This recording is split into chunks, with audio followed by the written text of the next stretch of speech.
Assalamualaikum warahmatullahi wabarakatuh. Nabi Isa alaihissalam adalah salah satu nabi yang wajib diimani seluruh umat Islam di dunia.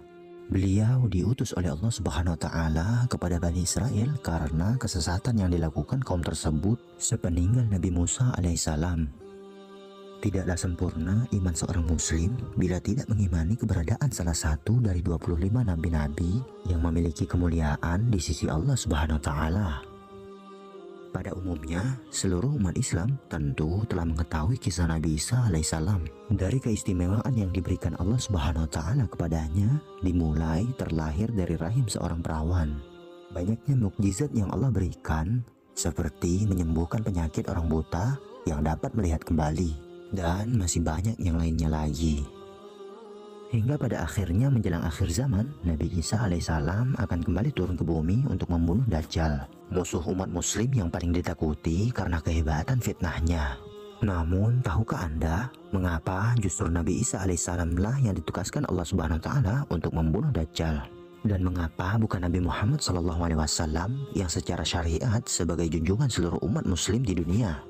Ternyata inilah alasan Allah Subhanahu wa Ta'ala menugaskan Nabi Isa alaihissalam. Allah menunjukkan kebenaran agama Islam. Nabi Isa alaihissalam kembali turun ke bumi, diyakini akan menegaskan ajaran yang dibawa Nabi Muhammad SAW. Tidak bisa dipungkiri bahwasanya saat ini banyak dari umat Nabi Isa yang tidak menerima ajaran dari Nabi Muhammad SAW. Padahal Nabi Isa alaihissalam merupakan pengikut dari Rasulullah SAW. Al-Baghawi menceritakan dalam tafsirnya bahwasanya ketika Nabi Isa alaihissalam mendatangi Baitul Maqdis, yang dimana orang-orang sedang bersiap untuk melakukan sholat asar, spontan imam di masjid itu mundur dan menyuruh Nabi Isa untuk maju. Namun Nabi Isa enggan. Beliau tetap sholat di belakang imam dengan syariat Nabi Muhammad SAW. Ada suatu riwayat Nabi yang berbunyi, sungguh hampir dekat waktunya turun di tengah-tengah kalian Isa bin Maryam sebagai hakim yang adil.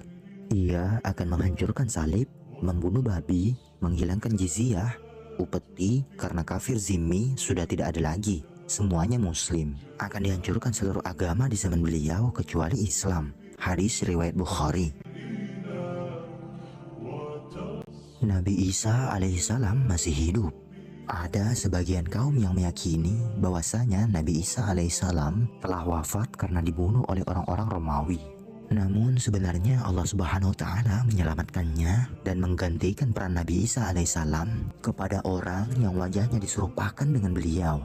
Sedangkan Nabi Isa sendiri diangkat ke langit atas izin Allah Subhanahu wa Ta'ala. Karena ucapan mereka orang Yahudi, sesungguhnya kami telah membunuh Al-Masih, Isa putra Maryam, Rasul Allah. Padahal mereka tidak membunuhnya dan tidak pula menyalibnya. Sedangkan yang mereka bunuh ialah orang yang diserupakan dengan Isa bagi mereka. Sesungguhnya orang-orang yang berselisih paham tentang pembunuhan Isa benar-benar dalam keraguan tentang dibunuhnya itu. Mereka tidak mempunyai keyakinan tentang siapa yang dibunuhnya itu, kecuali mengikuti prasangka belaka. Mereka tidak pula yakin bahwa yang mereka bunuh itu adalah Nabi Isa. Quran Surat An-Nisa ayat 157 menegaskan kemuliaan Nabi Muhammad SAW. Banyak yang beranggapan bahwa Nabi Isa alaihissalam lebih mulia dibandingkan Nabi Muhammad SAW karena banyaknya mukjizat yang diberikan oleh Allah Subhanahu wa Ta'ala kepada Nabi Isa alaihissalam.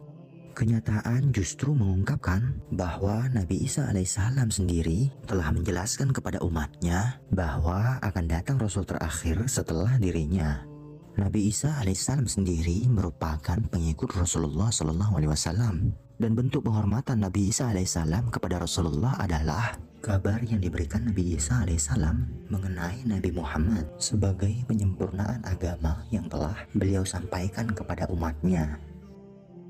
Allah Subhanahu wa Ta'ala berfirman, dan ingatlah ketika Isa ibnu Maryam berkata, "Hai Bani Israel, sesungguhnya aku adalah utusan Allah kepadamu, membenarkan kitab sebelumku yaitu Taurat, dan memberi kabar gembira dengan datangnya seorang Rasul yang akan datang sesudahku, yang namanya Ahmad Muhammad."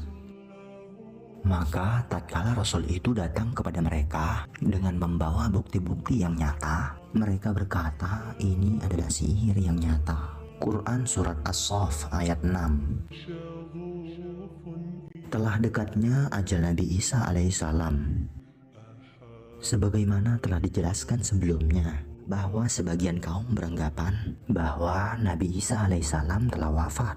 Padahal Nabi Isa alaihissalam akan wafat setelah tugas yang diberikan Allah Subhanahu wa Ta'ala menjelang akhir zaman.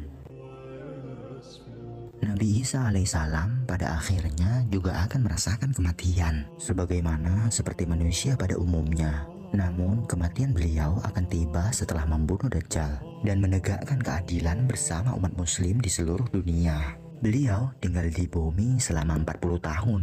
Kemudian Allah wafatkan dan disolati oleh kaum muslimin. Hadis riwayat Abu Daud, Ibnu Hibban.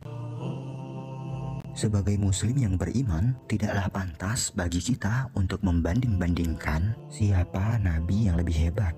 Karena nabi yang diutus oleh Allah Subhanahu wa Ta'ala mempunyai tujuan yang sama, yaitu mengajak bertauhid, mengagungkan kebesarannya. Nabi Isa alaihissalam selain ditugaskan oleh Allah Subhanahu wa Ta'ala untuk membunuh Dajjal di akhir zaman, ternyata beliau juga akan memiliki tugas dan maksud tertentu, yang pada intinya adalah menegaskan ajaran yang dibawa oleh Nabi Muhammad SAW kepada seluruh manusia yang ada di muka bumi ini.